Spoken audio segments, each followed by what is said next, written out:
Suzanne Davenport still wears a memorial bracelet and has a green ribbon with a Be Kind magnet on her car to honor the 26 children and educators killed at the local elementary school.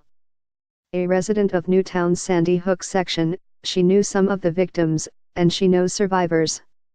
But like many of her neighbors, Davenport avoids telling strangers she is from Newtown.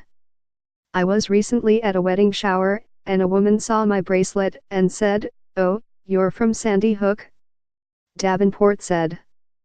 "And she started in. I said, 'This is a shower, let's just let it be a happy occasion.' She started in again and I had to say, 'I really don't think this is the time or the place to be discussing this.'" 5 years into the town's recovery, residents have adopted various strategies to deal with being from a place whose name has become synonymous with horrifying tragedy. A young man gunned down 20 first graders and 6 staff members at Sandy Hook Elementary on December 14, 2012.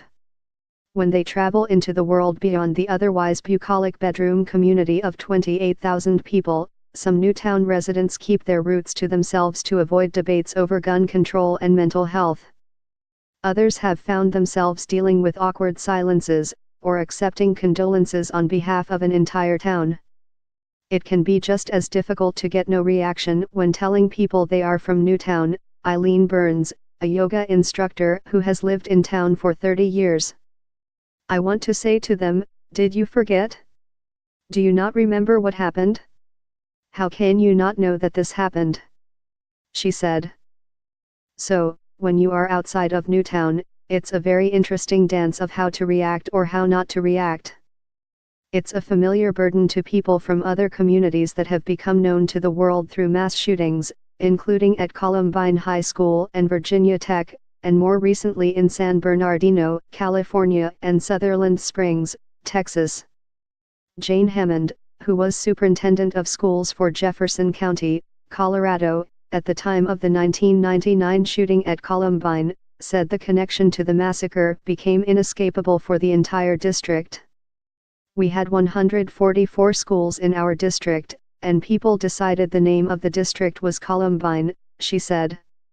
"I don't think the pain goes away. You learn to live with it," Hammond said. "But anniversaries are hard. The only tears I shed at the time were at the children's funerals and a staff member's funeral. On the 5th anniversary, I sobbed." At Virginia Tech, where a gunman killed 32 people in April 2007, the tragedy will always be identified with the university, but so will the way the school responded, spokesman Mark Ozarski said. "I think people saw the true character of Virginia Tech, Sandy Hook, Orlando, more recently Las Vegas and Sutherland Springs," he said. "It's what people see in that time that defines you. People saw our community coming together and standing together." Pat Ladra, who led Newtown through the tragedy as the head of its governing board, said most people she meets just want to express how deeply they were touched, and she gladly accepts the grace of the outside world. "But," she said, "there is a delicate balance between honoring the past and being defined by it.